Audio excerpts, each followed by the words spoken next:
Please start recording. Okay. You're Welcome live. everyone to the finance. Corbin. Welcome everyone to the finance subcommittee meeting. We have a number of school committee members, staff, and advisory committee members who are here. From the finance subcommittee is myself, the chair, Susan Wolf-Ditkoff. We have David Perlman and Suzanne Federspiel. Other school committee members are Barbara Scotto, as well as Helen Charlupsky. We have a number of advisory committee members. We have our Deputy Superintendent for Finance Administration, Mary Ellen Norman, our Interim Superintendent, Ben Lummis, and I think that's it. So welcome, everyone. This is, in a sense, a continuation of our conversation from Wednesday morning. It was a pretty robust conversation, but we didn't get to something that was pretty important, which was sort of how we're thinking about the budgetary impact of the coronavirus pandemic crisis. Before we get started, I just want to thank our partners at Brookline Interactive Group. They have been so phenomenal throughout this whole process, so responsive, especially when we were having issues with security on our feed, and you all sprung into action and helped us out all week, but particularly Wednesday and today. So thank you to Kathy and Anne and Corbin. We're very, very grateful. Also Robin Coyne, as always, our executive assistant for the schools. So thank you very much. Okay, Mary Ellen, do you want to start us off with kind of how we're thinking about the budget in this time? Yep.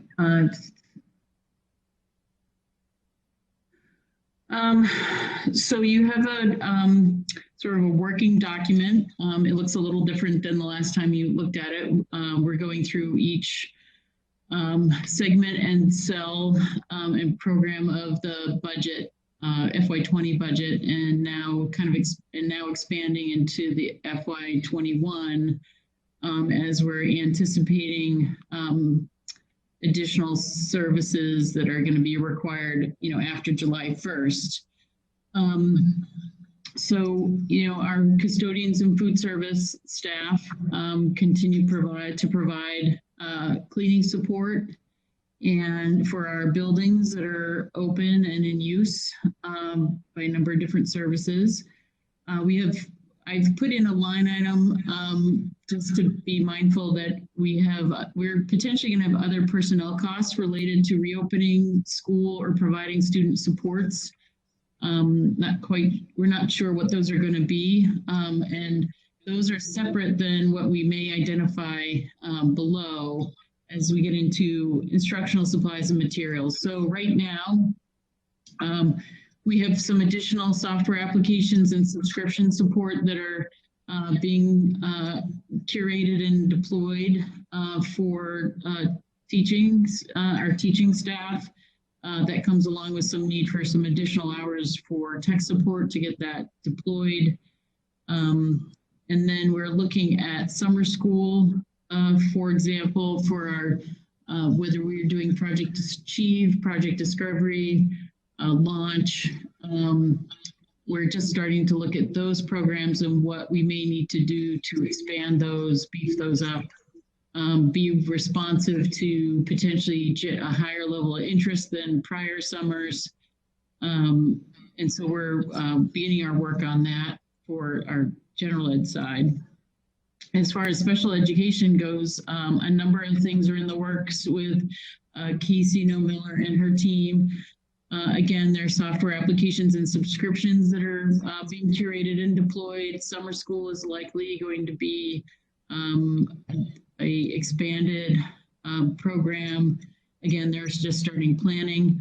We're working around how service delivery is occurring with our out-of-district placements.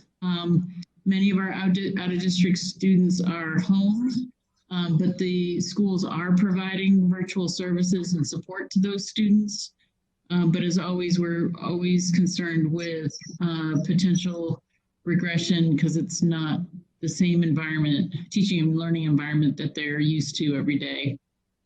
There are a couple of settlement agreements that Casey was working on prior to our shutdown. We will have some that will be that will emerge post our when we reopen. Casey's also looking at teletherapy services and training, and what, that's, some of you may have seen some of this in terms of the mental health industry has been doing this the last probably 5 years in developing this. This is really geared to some of our OT, PT, speech and language therapists, and what that might look like. And so they're investigating that and what professional development is needed for our educators to be able to utilize those services with students.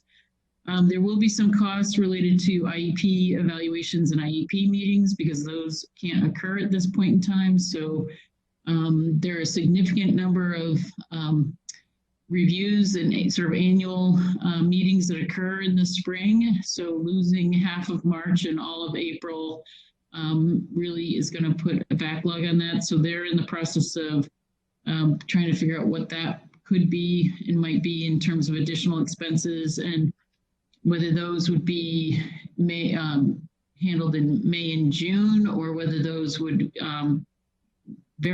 for a very unusual timing go into July and be part of the FY21 budget process. There'll be we're anticipating compensatory services and 45-day placements. Generally, the 45-day placements will spike in the spring. We expect that those will start to begin to emerge, and we will have those coming forward.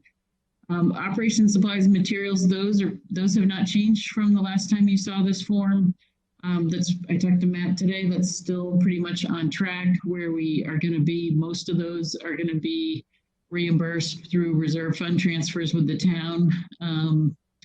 So I don't anticipate that those will be an impact on our budget. The same with the next line is again kind of a placeholder of unknown, unanticipated services that we may have. And the revolving funds I broke down a little farther from with a little more specifics than the last report you had. BEEP tuition is a result of the is it overly conservative estimate in terms of assuming that we are not reopening through June. So we would be with the suspension of tuition for April, May, and June. We're looking at some impact. We're continuing to fine tune that number. We'll have that later next week. And the rental facilities, Matt went through and prepared with no rental income coming in, and just the base pay of the custodians, and assuming the supplies and materials that we're using are coming out of the reserve fund. Rental facilities will have a deficit of roughly $89,000 June 30 that the operating budget will need to make up. So we're looking at roughly about $1.2 million. The other part of this is next week, the senior leadership team communicating and talking with principals and the curriculum coordinators and department heads around the balances of expenditure of their expense accounts and what they're going to need for the end of the year, and any to know how much of that will be available to sort of offset these unanticipated expenses. So that is kind of where we are at this point, and we'll be continuing to update this probably every other week or every 3 weeks as we get more information as the planning it gets underway for FY21. I have a question. So, okay, hold on. So that was helpful, Mary Ellen. I think it's a little bit, we're sort of in a very fluid situation. So I definitely appreciate that there's sort of a lot. I appreciate that there's a lot of things moving right now. I guess I have a couple questions. If we can just go back through the document. And I'm not sure if I have a lot of detailed questions about just clarification. So if it's okay, we can start with clarifications, do a round of clarifications, then we can. Okay. So on the first line, it says double time charge to COVID rental deficit. So can you talk about what is rental deficit in the custodial line relative to rentals of facilities at the bottom? So I probably should have taken that out because we covered it, but so we pay all of our custodians when there's an emergency, state of emergency, they're working, are paid double time, not time and a half. And so we're charging the double time piece, not their base pay, to the reserve fund transfer. The rental deficit is kind of a note that it's not to be charged to the rental facilities account. And so I should probably take that off. I will do that. Make that clear. Okay. And can you, yeah, and can you talk about why it's double time and not time and a half under the contract? So the custodians bargaining unit, I'm not sure how many years ago, it's at least at least three prior agreements have, when there's a state of emergency declared, have a special provision where they are paid double time to come into work. So typically those states of emergency happen around snowmageddons, weather events, major closures. And so it's 1 or 2 days or it's 3 days, but generally it's not been this long in terms of a pandemic. So that is when that clause comes into play. And is that on top of, we made a commitment at the beginning of this to make sure that, you know, part-time workers or hourly workers were in no way disadvantaged. In fact, all of our staff was sort of taken care of. Are you anticipating that this double time will be on top of their regular wages, or is this going to be in lieu of their regular wages? They get paid. So the way this works is that they get paid their base wage. And then when they come into work, which isn't the whole force, first of all, not every custodian is coming into work. So those that come into work get paid basically their base pay twice. It's double time. For only those hours. For the hours that they're working. Only the hours they're working. That's true for all of them. I should be very specific, is the agreement is only for hours worked. Okay. Do others have questions just on the first line, clarifying questions before we go on? Yeah, you are raising. Go ahead. Yeah, I don't see anybody raising their hand. Oh, okay. Yeah, I don't have enough people. No, thank you. I don't have enough people in my gallery, so unless you use the hand raise function, I probably won't see you. So just sort of, if I miss you, speak up. Okay.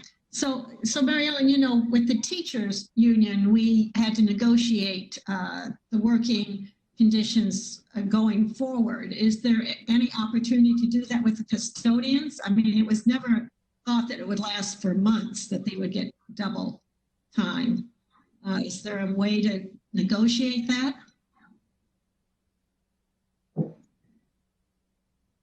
Well, there's always a way. Your success is going to be limited. I would say now is not the time to actually negotiate that. I mean, the custodians are coming in and we have people in our buildings. We have police, we have fire, they're helping police and fire keep their trucks and cars and vehicles clean. They are frontline on supporting our first responders and our buildings.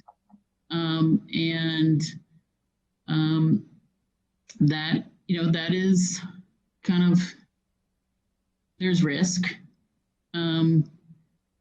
They're leaving their families. I think that would be a difficult negotiation to have, given the state, given the fact that we are in a pandemic. Matt has been, we have reduced the number of buildings that we have open and space we have open, and our focus and priority around that was so that we would have a healthy workforce and be able to rotate staff so that we don't burn out our custodial staff who then have to, be working full time when school's open, and rotate them through and have a healthy workforce. So do our police and our firefighters get double time during emergency?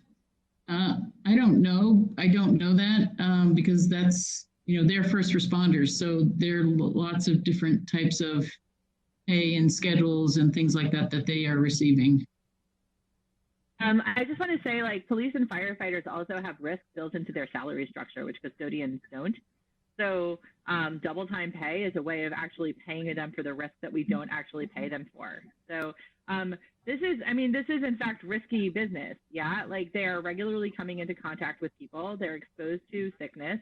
They're running the risk of bringing them home. And that's not just true for, an epidemic outbreak situation. That's also true for a snow emergency, right? Like they're undertaking the risk of getting into a car accident or having difficulty getting home or not being able to get home. There's a reason why I think that, that we're paying this. I agree with Mary Ellen. We should not be trying to negotiate this at this time. This is not a safe job that they're doing. And it's not necessarily at this point like a low skill job that they're doing either. Like what they're doing is actually going to involve some pretty significant, training and they have a lot of responsibilities to carry. So I think that we need to make sure that they know that we understand that they're carrying risk. Thanks, Sharon. Anybody else? Suzanne, did you have anything else? Or David? David, you're on mute. I just have a separate question regarding potential savings that we might anticipate. Mary Ellen, do you see anything in addition to the $49,000 under operation supplies and materials that you think might be potential savings? The $49,000 isn't savings. That's the reserve fund transfer off. That's the offset of the reserve fund. So next week, I'll know whether they're going to be savings, and that's really the funds that are sitting in our expense lines to fund this. So when last time I was in the office, was able to print a report. There's roughly about $1 million in expenses that have not been encumbered as of as of last week. So if that holds true, that people don't need additional supplies, materials, software, things like that, we can start to I'll say, mine those dollars and redirect them into these resources and focused into these resources and focus them into payroll. I'm going to share with you that there will be the expectation that we deplete our budget and not end in a deficit, that the town's resources and revenues are going to be stretched as it is. So they're going to be looking for all the departments to spend their department money first before going into any kind of reserves, whatever those may be. And I imagined November's town meeting, or maybe even whenever town meeting is scheduled, though, I don't know whether they'll have a warrant article for balancing the FY20 budget, or how they'll handle that. But I believe the expectation is going to be that all the departments use their funds first before tapping reserve funds and or having deficit budgets. So I would like to just kind of go back to that question. If we're going to jump to, what are there, given that there are supply needs for cleaning the buildings in a particular way during this time, and we are also not doing a lot of regular maintenance to all of the buildings. So we're paying the wages, but there are a lot of sort of supplies, materials, et cetera, that happen on just a day-to-day basis that we should be saving. So are you imagining that number is a net number? So did you sort of just take the full amount that we have for the last 3 months of this year, or whatever it was, saying this is how much we normally spend on supplies and materials, in an ordinary 3-month time pay or whatever, a 60-day time frame.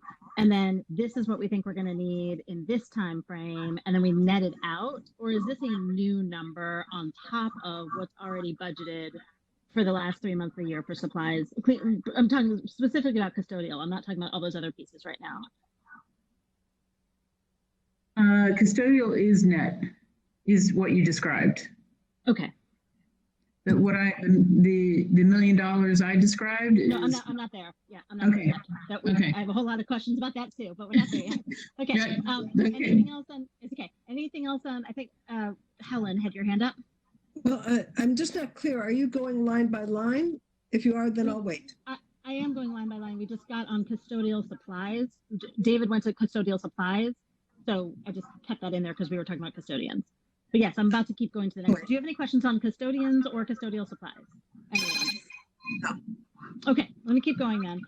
So the food services, again, I would sort of ask a sort of a similar question about netting out, both in terms of wages or in terms of food costs, in terms of, that we wouldn't be paying.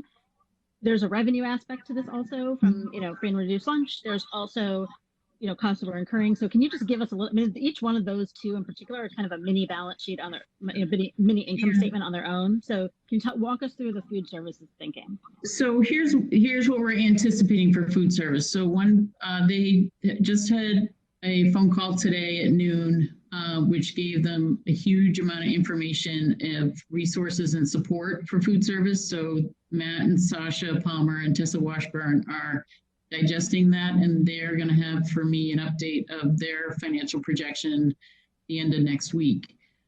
So there's some new information that helps us all out in that regard. So what we're anticipating is that we would be looking at, we confirmed as of last week that all the meals that we're serving are reimbursable, and we will be submitting reimbursement for those. We did those, so that should mostly cover the meals prepared. We'll probably be a little bit over on wages because we're paying time and a half for the hours worked. We're with around that. The food, they totally have scaled back any food purchases. So they've been using and utilizing existing stock and storage. There are, one of the questions we are going to have is around potential credits for food or cost avoidance in terms of disposal and waste of food that's about to expire. So we did get confirmed that food service and the government commodities and those products can be donated to the local food pantry. So Matt and Sasha have been working very closely, being invisible partners with our food pantry, to sort of make sure that if we have food that's going to be expiring in the time that we're closed, that we give that to the food pantry so that gets distributed. So one of the questions that has been is what kind of credit will we get? But what most importantly, it's a cost avoidance because we don't have to pay for disposal. So they're looking at a lot of different creative ways in terms of what, like in ordering, not ordering, diverting food products so that there's no expense. And those are the kinds of things we're thinking about. There's also, and today's call has a whole bunch of things in it that potentially could put us actually out of sort of into a suspended role, or because most of it will start to begin to shift to the food pantries and to SNAP benefits for families and transitional assistance benefits to families. So that's starting to gear up. So that's information that will come out probably next week in much more understandable form. But I have to say I've been pretty impressed with the efforts of our local food pantry staff and and our partnership that we've developed with them, and the communication, as well as now the state now stepping in and stepping up and helping, making sure that we don't have food deserts and food, families going without. Which is incredibly important. I guess the part that I'm a little confused about, though, is that if we look at all of the line items for food costs, for cutlery, materials, supplies, waste, garbage removal, I mean, all those things we should be able to avoid. So I guess I definitely understand that there are costs we are incurring, especially time and a half and some of the other things you mentioned, but I'm still a little confused as to why there's a net add on this line and not a net savings, given all the different things that we aren't spending money on for the next 3 months that we would normally spend money on. So those are tied directly to, so until I get their projection that next week, that food service salary line probably will disappear. And it will just drop down to the bottom where it says TBD with the other revolving funds as to whether we have a zero, it's going to be zero. There's no, because everything after they look at all their costs and all of their cost avoidance and non-ordering, where are we going to land? And if food service ends up with a fund balance, like, yay, we should all celebrate, first time in a number of years, not for a good reason, but if it has a negative balance, it's it'll be smaller, and some of it will be FEMA and potentially reimbursable. And so also, nailing that down as well over the next week. So hopefully we're trying to get that to zero. Okay, or better. I guess I'm still. We can go through this when we get there, but it seems to me there are a lot of cost avoidance in this. Yeah. Okay. Any other folks on food services in particular? I know someone had asked a question earlier about how many meals we are, providing and what percentage of our free and reduced lunch population that represents. But other people might have other questions. I actually can, at some point in this meeting, if there's time, I can pull up the chart and show that on my screen. Or send it to Robin. I will try to locate it. I will do that. Go ahead, Ben. I can find the data and pull it up. Good. Any other questions on food services before we move on? Hi, this is Paul Warren. I had my hand raised. I'm sorry. It's okay. Go ahead. It's okay. Go ahead. Just a quick question. So, student meals that we would be providing when the schools are full.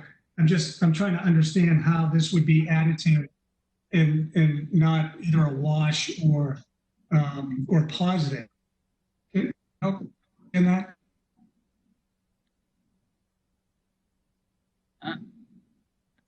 You were jumping in and out, so let me rephrase it, or let me see this is what I heard, or I pieced together. So the question is, why, if we're providing our free and reduced lunch students meals, why that would not be a net zero, like no cost, and we're getting reimbursed for them. We work to achieve that, but that's harder when we're paying time and a half. So our labor hours and our labor rate per meal is significantly higher than it would normally be during a regular school lunch period. We also, the reimbursement for a free and reduced lunch is, reduced lunch, the reimbursement is 40 cents, and we charge, I'm gonna get this wrong, $3.25 or $3.50. So the reduced meal price doesn't cover the cost. And the federal reimbursement, I believe off the top of my head, it was at one point in time, I don't know if this is correct, was $2.78. So we don't get the full reimbursement of what the meal price that we charge. So it really depends on what the meal per labor hour is and the labor rate is, and then the cost of the food, food costs. And I will alert Matt and Sasha that this is going to be a question, and then they can provide you with some detailed information about how that's all broken down. Yeah, I think it would be helpful if they just said to us, over a 3-month period, this is what we would normally spend on, food, labor, cutlery, materials, supplies, garbage pickup, whatever it is. And here are the costs. So we shouldn't be, that's a negative. Then all the positives that you just mentioned and where it nets out. So I think it'd just be helpful to, and then here's what the reimbursement situation looks like. Okay. If there's anything else on food services, we'll move on to instructional supplies and materials. Can I just, Susan, yeah, please. it's Suzanne, just quickly, Mary Ellen, I understand the labor costs and that, but are grab and goes less expensive to finance than a hot lunch or a hot breakfast, or not necessarily? Not always. Okay. It depends.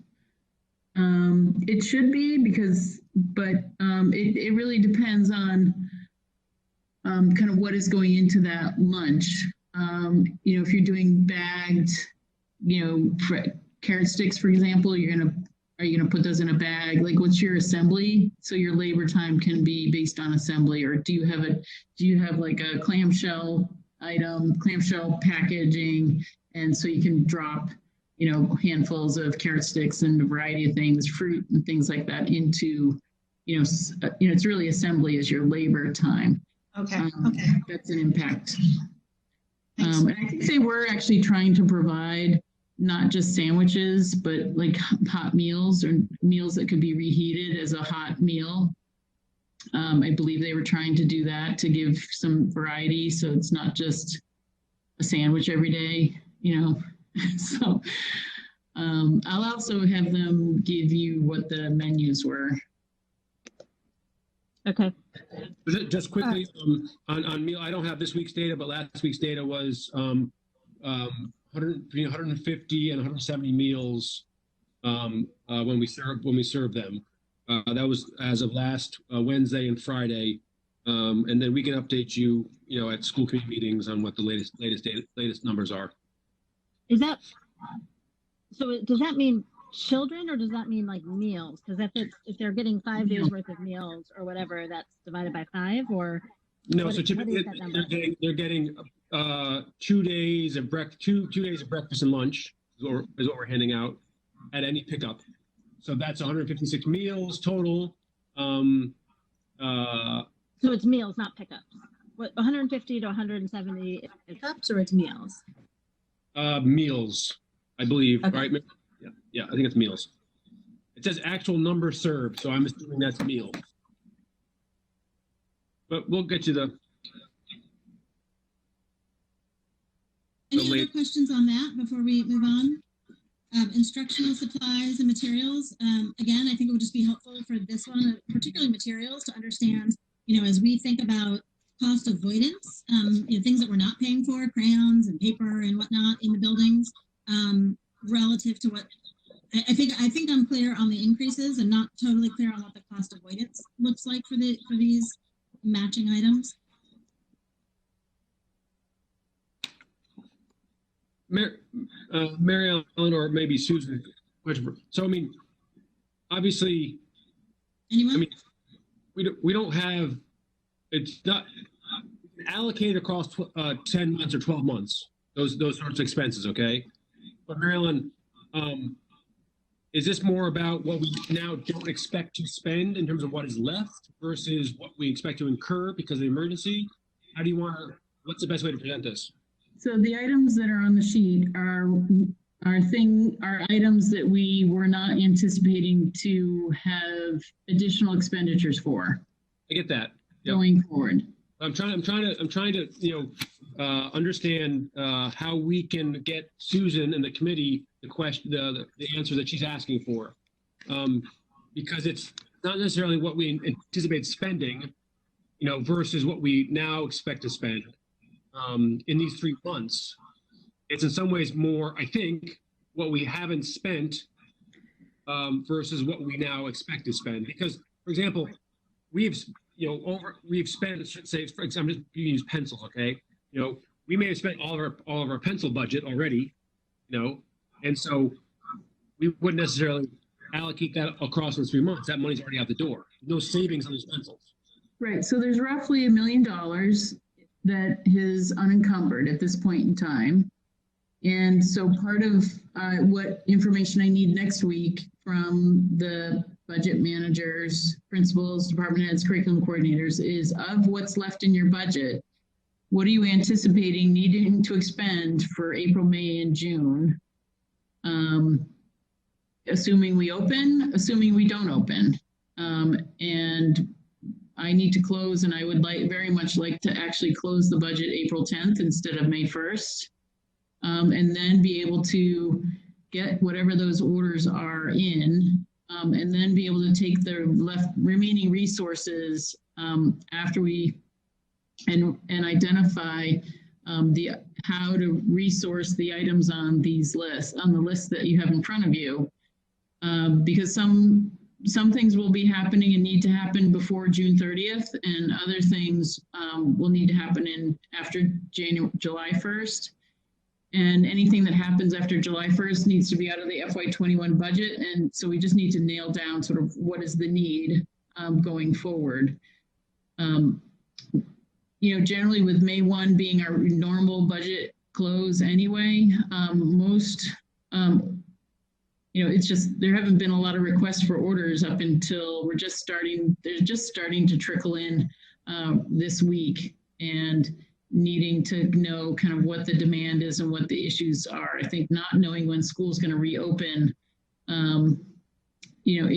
creates some pause for people in terms of not really being able to plan or know what they need to do.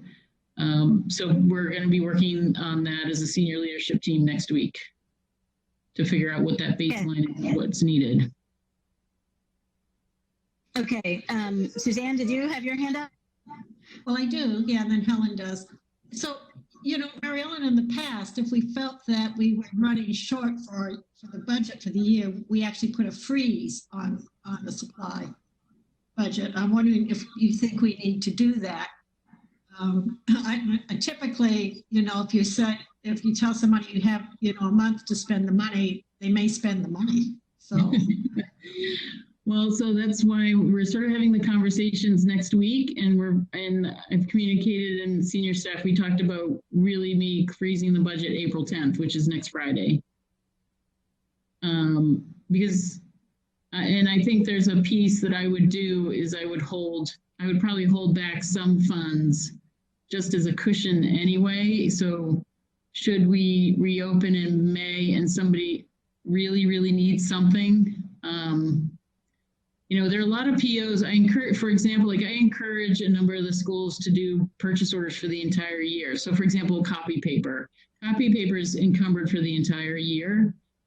So they're going to have copy paper and be able to order copy paper when they get back, things like that. So making sure they review what their open purchase orders are, and are those for the typical kinds of things they would normally do in the spring.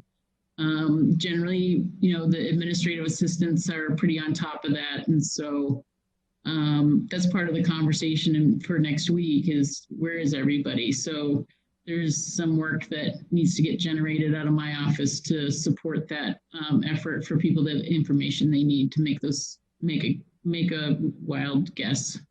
Because at this point, when are we opening? I don't know. Right. And does that also include, though, encumbered money that we are not actually going to spend, or is all the encumbered money that we're sure we're going to spend?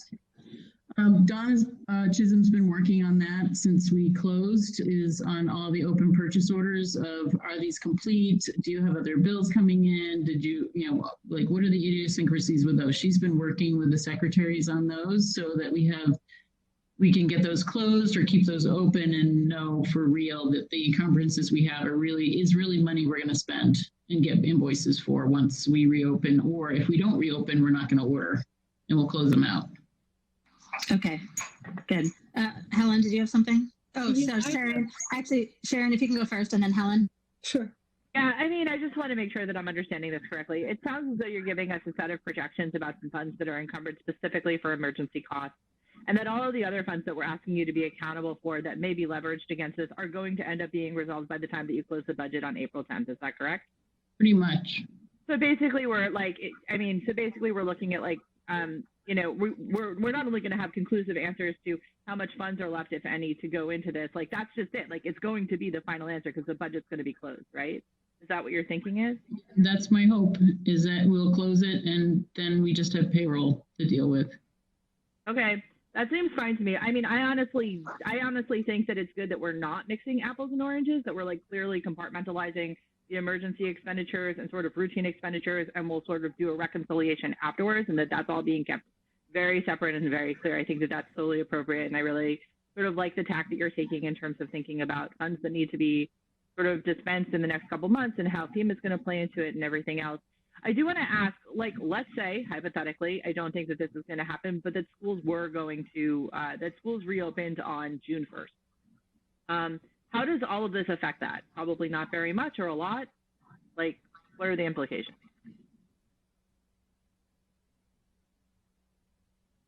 So let me just clarify, because it sounds like you're asking the budget managers to give you projections for if school does not reopen and then if school reopens. And you are planning on closing the budget. Which set of figures are you planning on closing the budget with? The projections if school reopens or doesn't reopen? there'll be two. Both will be shown. Okay. Because because it influences some decisions that have to be made, or you may not pull the trigger on something until June 1st, because you know you're closed in June. But if you know what, in May 15th or May 5th, we know we're not going to be open through June. You're going to pull that trigger faster and get that work done faster. Right. Whatever that happens to be. Right. Yep. Okay. So a lot of it is timing and making sure people are all in agreement and understand the timing of things. Okay. And can I just ask you another question? I was elected last year after the budget closed. So like what happens like immediately after the budget closes, just procedurally in terms of like what happens with the town and what happens with us and like what's the process that ensues since we're planning on accelerating that? Yeah. So what happens when I close I close the budget, school budget earlier than the town closes the municipal budgets. And part of that's because it takes us a little bit longer to get everything in and posted. And so typically on May 1st, all the secretaries are getting their last minute purchase orders, requisitions in for orders for May and June. So those go in, that takes about a week and a half to get through all of that. Then we begin to go through open purchase order lists with the secretaries and start closing out purchase orders. Like, where are the invoices? This purchase order's been open since October. Have you received it? Where is it? And where's the invoice? And sort of doing a lot of that cleanup. And Dawn has accelerated that and started that earlier and has been on that much more frequently than we have been able to do in the past. Which has been very helpful. So we have fewer of those open that are kind of unknowns and sort of why are these still here? And then we get into the grants and revolving funds and making sure like where are they going to run into deficit? Are the expenditures correct? We get the grant reports done, making sure payrolls, we know what payroll is coming in for June, what stipend payments are coming in for June. That has been sort of the worst case problem we've had and hopefully this year we finally got a handle on it where we would get these piles and piles of ad comp forms for PD that was run. I've asked the people who do professional development in June to encumber that as part of an ongoing practice so that I know all year long that they have PD time that's after the close of school, scheduled and funding, and we don't spend that money twice. So it's fixing that, or reconciling that, and just making sure everything is getting posted and revenue is getting posted. The town closes, so by statute, excuse me, by statute, the last bill invoice that can be paid out of a fiscal year is on July 15th. So we have, there's a lot of sort of push to get invoices paid, like the final warrant of the fiscal year, which is July 6th or 7th, and the last payroll to get paid. So the first 2 weeks of July are pretty busy between town and school getting everything posted. So it's just a mad rush to the end. Okay, Okay, thanks. Helen, and then we're going to move on. I'm going to pass. Go ahead. Okay, Mary Ellen, can you just kind of keep moving down the list a little bit? Let's see. So we were at instructional supplies and materials, then student services. So with student services, there are some, in order to support our special education students, they have some additional software applications and subscriptions they're reviewing. They're currently reviewing summer school around whether they do a 5-week program, which is what we've typically done, or whether we need to expand that to a 6, 7, or 8-week program, and trying to identify kind of what the costs are going to be, what the supports are going to need to be for that program. So that will be, some of that will be pre-work for June, prepping for that program. Generally, summer school doesn't start in June. It will start in July and go into August. The out-of-district placements, we're looking at whether we need to do contract modifications or supplemental supports with our out-of-district placement. And Casey and I will be having conversation with Colby Brunt around some different options to both support the schools, the out-of-district schools, but also make sure that we're not looking at a hefty invoice and bill for compensatory services in September and October, which is when we're going to find. So my prediction is that around October, we're going to really find out kind of what our compensatory services and where our students are going to be with regard to special education and, you know, regression. That is only my experience of what I kind of see. Casey can speak to that better in terms of what they're going to know and when they're going to know sooner. I'm just expecting that by October, I'm going to know what the financial hit is. Just on out-of-district placements, it's my understanding that what we need to do is to keep paying the out-of-district providers, whether or not they are providing services to our students. And so I guess I'm a little confused as to what additional things we would need to be paying for, because we are paying, it's my understanding that we need to keep paying them. So I'm not clear why we would also need to be providing services if we are paying the out-of-district providers to be providing services. So that's part of why we need contract modifications, is make sure that doesn't happen.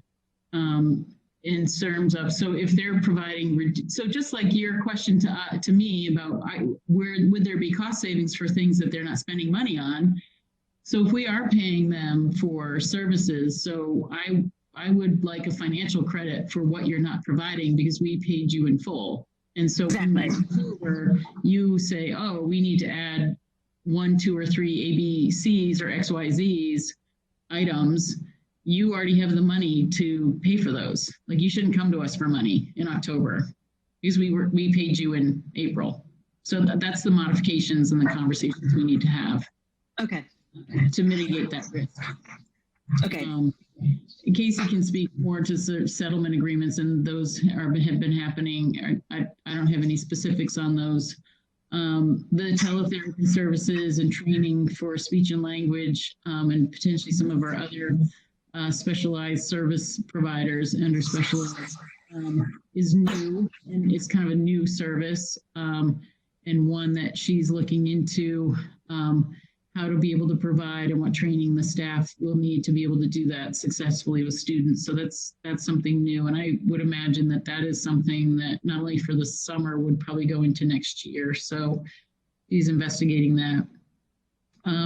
Just to be clear, that is utilizing our special education staff and training them to provide services in a different way. So the cost is PD and technology. It's not new people. No. Is that right? Okay. Okay. PD technology. Okay. To support them. Yes. Okay. It's potentially different technology. My understanding is a little different technology than, WebEx. Yes. To do with kids. So. Okay. The next item with the IEP meetings and evaluations, those just can't happen now. So when they do happen, we're going to have a backlog. Yeah. Can you talk a little bit about why they can't happen? The only thing I can share, Casey's probably the best person to answer this. I don't know if she's on our call or not, but what I know at this point is that most of them happen in person. And I don't know if that's because of how the tests, the evaluation and the assessments are designed, where they're looking at a sheet of paper together. I think there is some proximity that an adult and child have with their assessments. And I can ask her this question. I can ask Casey this question so she has the answer for Monday. I think that would be helpful because I think that the idea that our students are not going to have IEP meetings for potentially the last 3 months of the year when this is the heavy season, whether any 3 months of the year, but especially if this is the heavy season, feels really problematic if we can't be able to provide those somehow. So it would be really helpful to just get more information about what that might look like. And others might have other questions on that question also. Sharon, yeah, please. Yeah, no, I mean, I think I can actually speak to this directly. I mean, I would advise Casey, if at all possible, that she actually sort of, look on frankly, on a case-by-case basis to make determinations about whether or not some IEP meetings can happen remotely with the consent of parents. Because there's definitely some situations in which there are IEP meetings that need to happen that don't require in-person evaluations with the child, right? Not every IEP meeting is an evaluation meeting, and not every or a reevaluation meeting. I'm perfectly comfortable. There was a scheduled meeting to discuss a technology accommodation for my kid who's about to go into middle school with a fully informed, staff of people who fully know the situation and who just understand that there's a difference between 5th grade and 6th grade. That is an IEP meeting that we could have, right? That would then actually lower the burden on the people who are probably going to be needing to do an enormous amount of evaluation work, possibly even before the start of the school year. So I mean, that definitely is something. There are definitely people who feel that there are definitely family members some children attend IEP meetings, many do not. Again, this is a determination that can be made on a case-by-case basis with the IEP coordinators in the schools, and there shouldn't be a blanket decision that's being made about that. It's gonna cost us money. So just to be clear on this, Susan, just quickly, is that Casey and her team are actually working on this and getting guidance on it and figuring out, how, when, to what extent, that sort of stuff. That's part of their work plan. They're, as you all know, right now, really focused on providing services, and then in the next couple of weeks, we'll figure out exactly what happens on IEP. But that they're fully aware of the need to plan and figure this out. Yeah, and I think that, regardless of whether it's an IEP meeting or not, we're absolutely going to have to be in contact with parents during this time about IEPs and how they're getting modified or redone or whatever it is, and service delivery is happening. So I'm happy to leave that for Casey since she's not on this call and she can tell us better than anyone. Anything else on this? Okay, let's keep going. You have a hard stop at 3:45, so I know. So the other part, we covered the operations, supplies, and materials. We've already covered that. And then this other unknowns, which are becoming sort of more known. I had put 100,000 in there. This will probably disappear by the end of next week because it's really a placeholder. And then we've talked about food service. BEEP, we talked about on Wednesday. Yes. Wednesday. That was it. And Saladin Wise and Donna Chisholm are working on that projection, and I'm looking for Regina and I to be able to review that next week, and then we will be able to provide that to the committee. And then Matt has already done a rental facilities review, and we can package that for Monday. But that is net out to an $89,000 deficit of just the base level wages of the custodians, no more supplies or materials charged to rental facilities, and no more revenue. Okay, school committee members, any other questions? Helen. So the 45-day placement, that's really very confusing to me. No kid is going out on a 45-day placement now this year. So I wouldn't There be are no 45-day placements. right, right. But when school opens, so Well, that's a that's question. next So- year, though. No. So if any of the placement sites open, there will be, so it's a I see placeholder what to you're saying. remind us If we that go there's, back in May or yeah, the if we end go of back in May, we go back in June, we would not be very smart if we didn't keep this as an item to be mindful Okay, of. enough. I don't need any more. I get it. Okay, anyone else? Okay, Mary Ellen, you have to jump off at 4, is that right? I have to jump off in like 2 minutes, 3 minutes. Okay. So is there anything else that you want to tell us, or school committee members, or I guess our advisory members? Are there any questions before Mary Ellen jumps off? Hi, it's Paul Warren. I do have one question for Mary Ellen before she jumps off. In the last version of this budget, it was 420,000 for paraprofessional. Is that what happened to that? So that was, I was being very conservative, and there is particular contract language in the paraprofessional unit that I was needing to get reconciled with the BEU MOA that was recently negotiated between the school committee and the EEU. And so we got that solved and resolved yesterday. So that exposure is mitigated. Great. At this point, it's gone. Great. Mary Ellen, when is the right time to do, and Sharon was starting to allude to this, but when is the right time to kind of pick back up? Because I think that some of these line items are net numbers, some of them are incremental numbers, and there's just sort of a lot of TBD. So when is a good time to get sort of our next look at this? I would say after next week, so the 13th of April, starting that week, Monday the 13th, starting that week, so that senior staff is next week to touch base with the principals and the budget administrators.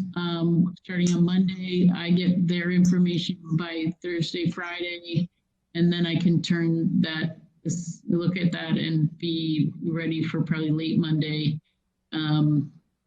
to like, here's what the net results are. Here's the opening, sometime between opening, how about opening, and then here's sort of the two scenarios. So Mary Ellen, there's a school committee meeting that Monday. I don't think with preparing for that, which will be a lot about the FY21 budget, that you can also run that. Yeah, on that. No. Yeah, I agree. So So week of the, what I think is the 13th. yeah, I think that's what you said, Mary Ellen. Is that right? Monday the 3rd. You didn't mean this coming Monday? no. But even the Monday. So Ben's saying the Monday the 13th, there's a meeting. No. Okay. No, Sorry, Ben. What are you trying? I'm saying Monday the 13th, which is what Mary Ellen first said, is not reasonable. The week of Monday the 13th, later that week is doable. Okay. I want to overpromise and underdeliver. Fair, very fair. I just want to make sure that we're not in, to the extent that we are going to need additional funds that are not in our budget, that conversation has to start sooner rather than later. I worry a little bit that as long as we are not spending money that we don't have, let me say it that way, in this time period, and that we will talk about this again before we get into a situation where we're spending money we don't have or haven't been committed to us. I think that will be a priority. So I'm in probably every other day communication with Melissa around what our budget is, what I'm seeing, getting questions answered, what expenditures are eligible, how are we going to handle this, how are we going to handle that, what if we have a deficit, how do we, we're in constant conversation around that, and we'll be now till we land the end of the year. Okay. Yeah, I mean, it strikes me that sorry, Susan. No, the only thing I was going to say was that I think it's important for us to probably have a town school partnership meeting somewhere in the middle of this, on the early side.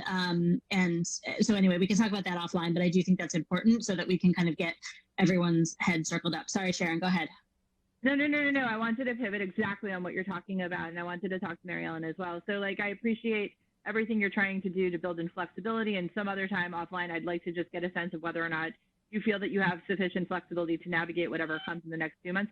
But I do think that it's actually really important right now that we start to think about like what the additional costs that we're going to be incurring in September and October are going to be as a result of what's happening now, and that we be able to tie that into not necessarily like it could potentially be our first post BFAC town summit, you know, in order to have a frank conversation, you know, about what the financial picture is going to look like for the schools, you know, for September, October, and November as a result of what is happening right now, because we know that there's going to be additional costs that are going to be coming down the pike at us because of all kinds of reasons, you know, and possibly over the summer as well. So I would like us to kind of hopefully pick up on the question of whether or not we can move forward with possibly our first summit, you know, and try to start thinking about what projections are looking like 4 to 6 months out so that we can kind of start doing some like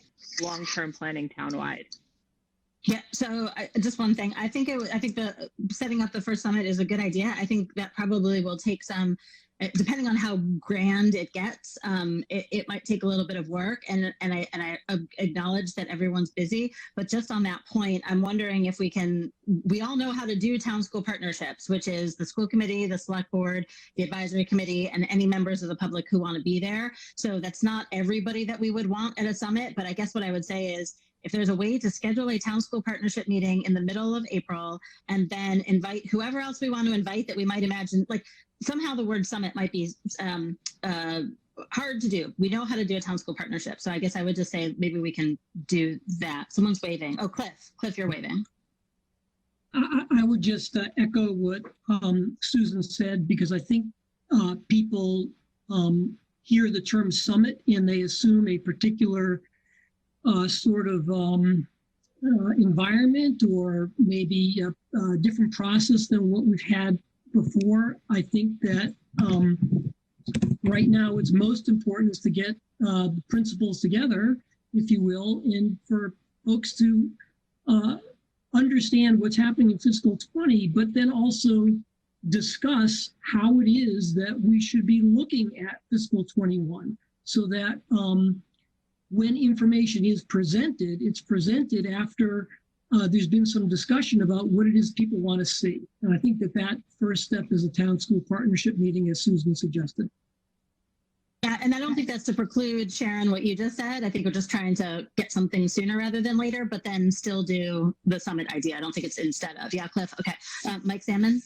Yeah, I wanted to say I expect there's going to be an advisory committee meeting Tuesday night, and I expect the request will come out of that for a town school partnership meeting. And Sharon, you're absolutely right. This is a very good reason to go forward with a broader approach, but just to get things off the ground, we should have that first meeting. The other thing I would say is you're very understandably focused on the expense side. The advisory committee has been very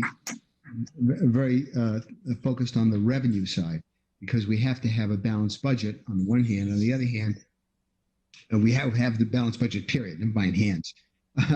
But the state legislature has just provided a mechanism by which we can cover a short-term deficit by amortizing it over a period of a couple of years and so forth. So it's worth collecting all of that, the revenue work that advisory committee is going to come forward with, and what the legislature has done, and the expense side. And I think in the town school partnership meeting middle next weekend, the next week would be a great idea.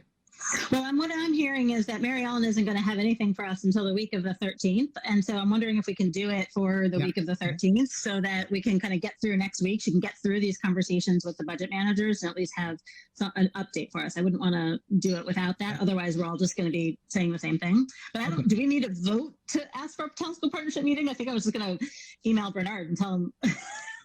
Anyway, fine. We'll figure that out, Mike. We don't need a vote. We certainly could, but we're going to express something more broadly than that. But I think that's fine. Okay. Yeah. All right. Then I will email Julie and Bernard. I will CC you, and we'll figure it out. And Cliff. Okay. Anything else now? Yeah. Mary Ellen. Goodbye, Mary Ellen. Thank you. She was waving goodbye, not wanting to speak. Okay. Anyone else who has not had a chance to say something about this or anything else related to this? All right. Yeah, Cliff, go ahead. So the one thing I'd request is that when we're given these summary sheets, that there are often questions about how you get to bottom line numbers. And to the extent that we're looking at things like revolving funds, deficits, understanding what the revenues were expected to be, understanding what just to give people a more complete picture so that the bottom line has better context than I think just getting a single piece of paper provides. Yeah, and I like I said, I think some of these are going to be, I think we're trying to do two things at once. I think we're trying to, for any one of these, there's like a little mini income statement of expenses we're not incurring, potentially revenues we're not going to receive, but then expenses we will incur and potentially any revenues like FEMA or whatever that we would receive. So for some of these, it's just going to be a little bit more complicated. I don't think that forestalls sort of what Sharon was saying about kind of keeping this a little bit separate, just so that we're really clear. But I think if we do it, I don't want to overstate it. Like, I mean, income statements sound scary to people. I just mean like a 4-line, 5-line thing for each of these that kind of gives us a little bit of clarity. I think we'll also asking the budget managers to do that. I would hope I assume most of them will already be in a place where they understand that they're supposed to be looking for savings. To the extent that anyone is not quite oriented that way, it might prompt them to make sure to think about avoidable costs, encumbered or unencumbered, just costs that we don't have to incur. Or to the extent that we are incurring them, like paper, then can we take it out of next year's budget because we have the paper? It's a sort of a trivial example, but I think that there are kind of a few moving parts. Finance committee members, David, Suzanne, Sharon, anything else before we wrap up? Yeah, I'll just say, I want to say thanks to the advisory board members' comments. I want to assure you, at least for me personally, like, of course, we're aware of the problems around revenue, and we are mindful of that, right? But we also, I think that one of the reasons that I'm concerned about expenditures is because the very specific categories of expenditures that we're talking about are unavoidable expenditures, right? These are going to be legally mandated expenditures that we are not going to be able to sidestep. And so I think that, while I think that I certainly feel a full-throated commitment to, the schools sharing the burden of, the current economic situation and the economic situation that apparently may persist over the course of the next 3 years. I mean, I also think that, one of the reasons that I keep mentioning this is because I think it's really important for the entire town to understand that the additional expenditures that we're talking about at the beginning of next year will not be something that we will be able to manage through necessarily cost cutting in areas.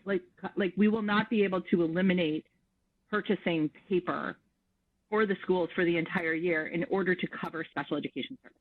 Right. So No, I just want to clarify that that's the position and that's why this kind of keeps coming up. I don't want us to have to keep reiterating to each other our commitment to both sides of this analysis. But plus, to be fair, we understand that the schools don't generate that much of their own revenue, so it's not normally something that would be at the front of your thinking. All right, and we will all ignore the reports on cable news, which is telling us that the economy will shrink by 35% or whatever it is. I think that's the end of our regular session. We had, just in case, put on an executive session. Ben, I don't know if there's any update from Wednesday. Okay. Then unless anyone has any new business. Helen's smiling, and I can't tell why. Do you have a grandchild? Is that why you're smiling? I would have let you know. No, I'm just glad we're not having an executive session. We're done. We're done. We're gonna end. I just want to make it really clear we are ending 15 minutes early. Hey, Susan. Maybe for the first time in quite a while. All right. Thank you all for joining us. Ben, thank you very much for working with Mary Ellen. Please thank Mary Ellen again. She jumped off, and I appreciate that. I know she had said that she had a hard stop, but please thank her as well as all the other budget managers who you two are working with for all of this. We know there are a lot of spinning plates, and we're very grateful. So thank you. Thank you. Have a good weekend, everybody. All right. Bye. Bye-bye.